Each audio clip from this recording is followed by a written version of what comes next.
Welcome to Manifest Mastery Podcast. I am your host, Noelle. This is episode 58. Are you finally ready to attract your high value partner? Now, I am very excited to delve into this topic because this is a topic that affects absolutely everyone. Even if you're currently married, in a committed relationship, or whether you're divorced or single, it doesn't matter because relationships are at the foundation of all of our lives. And who we choose as a partner is one of the biggest decisions we will ever make in our entire life. And often we don't realize that when we're younger and we're going maybe in and out of relationships, or we don't take them as seriously. But then when you have children, you start to really see that, wow, this person I'm with, this is really a massive, massive decision. Also, it's imperative to really understand yourself as much as possible before you get into some long-term relationship or marriage. But most of us don't do that. We often don't take time to really get to know ourselves or heal or self-reflect or do the real deep healing work we all need to do at some point. We generally do that after a breakup, after a traumatic ending of a relationship, because we're in so much pain and we want to try to figure things out. Not everybody even does that. Most people just jump from relationship to relationship just so they don't have to be alone, so they don't have to face their own issues, their own problems. They figure, oh, the next person will be better, the next person will be easier. And this is typical. But if you're one of these people that you've had very difficult breakups or divorces, you've had some traumatic experiences within relationships, you probably have chosen to take time to be by yourself at some point, or hopefully you have, to do some healing. And the point to attracting a high value partner, don't get caught up on the description because really they're just words. It doesn't mean high value, low value, better, worse. It's really not what I'm insinuating with this title. It really means as we evolve and grow throughout our own life and we get better and better and better, and we get more in tune with what do we really want, hopefully we become more aligned with somebody that's going to fit into the healthiest version of ourselves. Because as we become healthier, we hopefully attract healthier people. And the unhealthier people, or people that we attracted in the past in these unhealthy relationships, they're no longer going to be attractive to us, nor are we going to be attractive to them. Because when you're healthy, you're not going to attract an unhealthy person because you're not going to put up with it. You're not going to stand for it, and you're not even going to be attracted to it, and vice versa. That's the point of what we're going to talk about in this episode. Now, as usual, I really encourage you to go to manifestfast.life, where I have all these guides uploaded, ebook guides that go along with a lot of these podcast episodes, where if the podcast episode doesn't go into a lot of detail because I'm keeping the episodes between 10 and 15 minutes and in length, these guides are going into more detail. So you can download the guidebooks on manifestfast.life. You can join our membership over there. It's a texting membership. It's also community, and you get access to free things. And you can even set up a one-on-one consulting call over there, or get a manifestation technique audit, or all sorts of different types of consults that I do. And I love your support. So let's get into this topic, attracting a high value man and attracting a high value woman. Most of us don't learn how to truly love and honor ourselves as we're growing up. And our relationships are going to reflect how we see love. And most of us are modeled what love looks like, obviously through our parents' relationship with one another, or maybe you grew up with only one parent, or maybe you grew up with other relatives raising you, or maybe you had a very non-traditional upbringing. Either way, love is modeled to us as we're children. And however love is modeled to us, that is how we are going to see love. That's what it's going to mean to us. This is why as we get older, or even in our first relationship, first boyfriend or girlfriend, you're going to be attracted to somebody that feels good. They make you feel good. You make them feel good. They're going to feel comfortable. They're going to feel natural. They're going to feel normal. And this is because they're reflecting back to you certain feelings you felt when you were a kid, when you were a child, and also behaviors that were modeled. So if you grew up in a household where your parents fought or yelled or screamed or didn't talk to one another, or they didn't show affection, or they didn't show affection to you or to one another, or they were lying or unavailable or absent, there's so many things. That is actually what love is going to feel like to you. That is how love was modeled to you. And if that's what you saw in your home, this is actually subliminally what you're going to seek out, because that's going to feel natural and normal.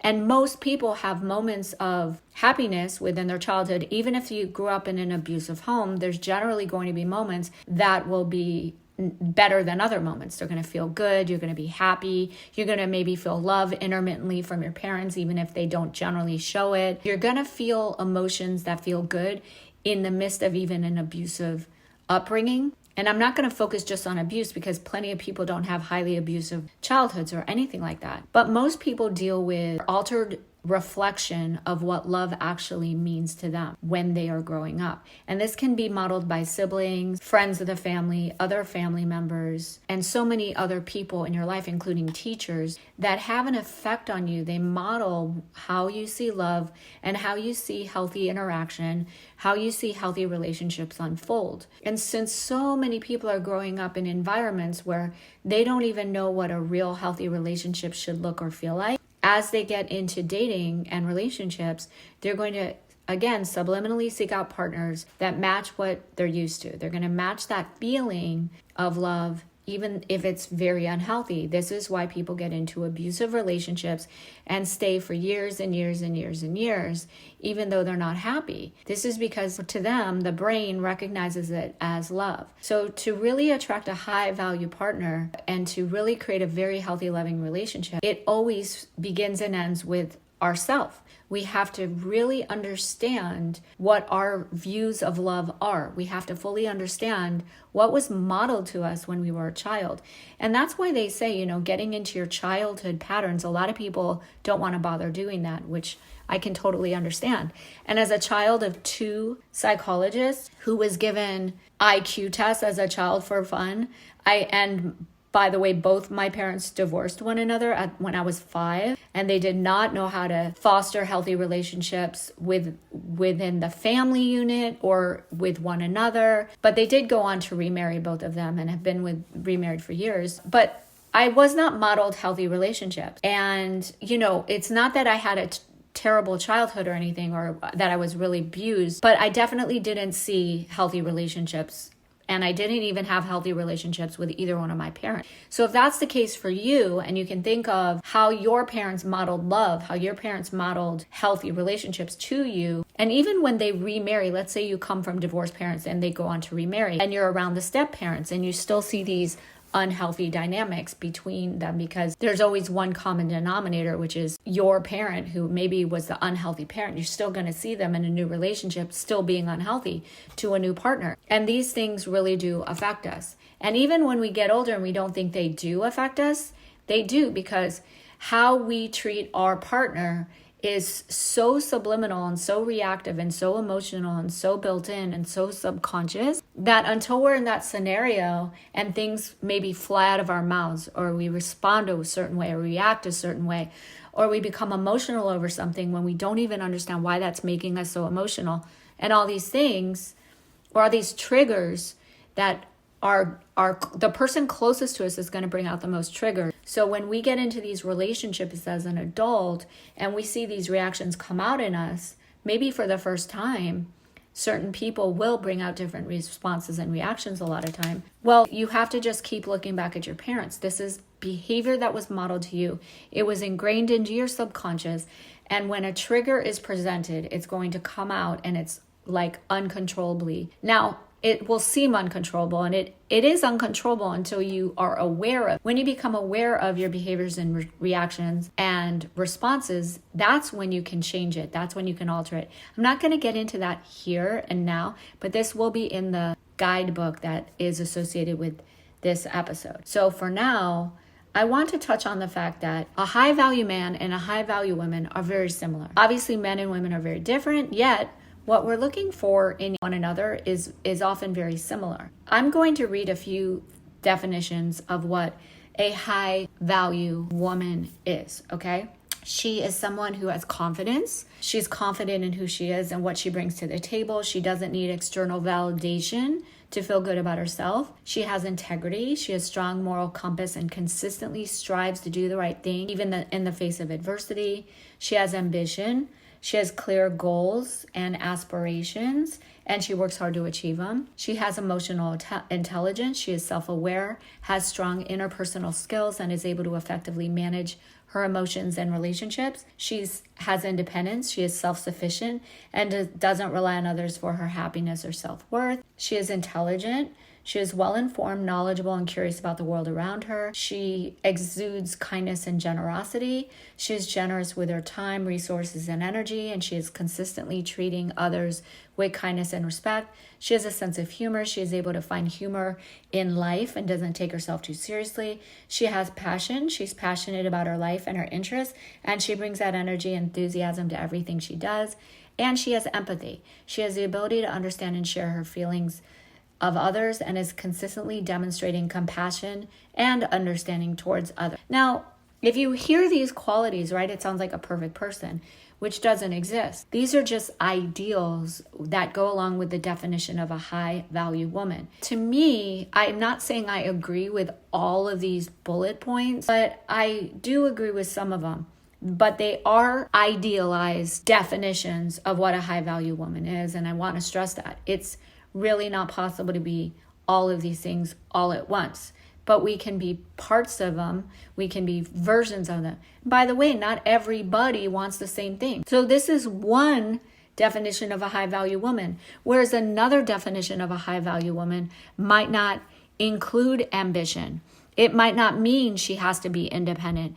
It might mean she wants to be with the kids and the family, and that is her love and her life and her worth. That is a beautiful thing. Anyway, this is just one definition, but it's very interesting. And by the way, this is not necessarily what men are looking for in a woman, okay? Men are generally looking for very few things in a woman, believe it or not. Women are generally looking for more in a man than a man is looking for in a woman. So let's talk about what a high value man definition is, okay? Confidence. A high value man is confident in himself and his abilities. He radiates a sense of self-assurance that is attractive to others. He's independent. He is self-sufficient, doesn't rely on others for validation or support. He's able to make decisions and take actions that align with his values and goals. Honesty and integrity. A high value man is known for his honesty and integrity and always acts with authenticity and transparency. He has emotional intelligence. He's able to understand and manage his own emotions, as well as the emotions of others, and communicate effectively to build strong relationships. He is responsible and reliable. He takes responsibility for his actions and is reliable in fulfilling his commitments. He's intelligent. A high-value man is knowledgeable and well-informed and uses his intelligence to make informed decisions and solve problems. He's ambitious. He has a clear sense of purpose and direction and is motivated to pursue his goals and ambitions. And he has empathy. He's able to understand and connect with the emotions and perspectives of others and is compassionate and caring in relationships. These sound very similar to what a high-value woman is. But you can add in financial stability. He is responsible with his finances, has a solid plan for his financial future. These sound like they cross over, right? A high-value man definition and a high-value woman definition. Now, I want to give you just my personal opinion after coaching so many people over the years. A high-value woman or man is going to reflect back to you your best version of yourself. And most people have at the top of the list honesty and integrity, and yet this is what most people struggle with. Most men in general struggle with being honest, especially when it comes to their attraction for other women or stepping out on their relationships or cheating or lying or things like that. Most men have a hard time with that nowadays. They really do, whether it's just even watching porn, all the different social media sites and gawking over all the women or sending women DMs. There's a big problem with that. Now, women too have this problem, but it's just not as, women aren't motivated by the same things that men are. And men are obviously very sexually and visually motivated. And women are more emotional and intellectually motivated. So that's why women don't do as much of that as men. However, women, of course, are not always honest or full of integrity either. I'm not here to say men are less honest in general. That doesn't mean that men can't be honest and that they don't want to be honest. Same with women. I've heard some very, very well-known men say this, is that if they know a man is cheating on his wife, they're a buddy of theirs or a friend or somebody they know, they will not do business with that person. Because if they're cheating on their wife, They can't be honest with their wife. They're going to cheat on them when they do business with them. And I love that analogy because men compartmentalize cheating anyway. They say, oh, it's just, they put it off in a box in their brain and then go home to the wife and kids as if everything's perfect. And I can now be a perfect dad and a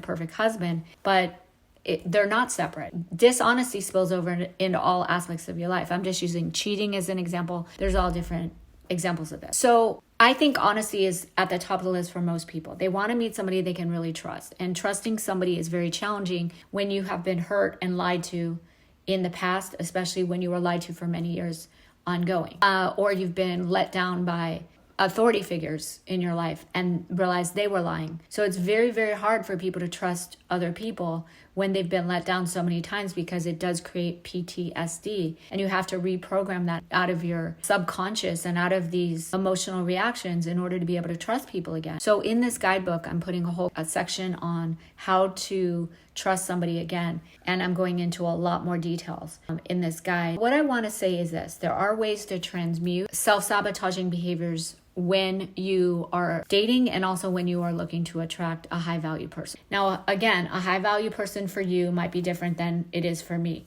But really, what it really means is somebody who is the most ideal version of themselves as you are the most ideal version of yourselves, the healthiest version of themselves while you're the healthiest version of yourself. And that is what it's about. You are going to want different qualities in different people and vice versa.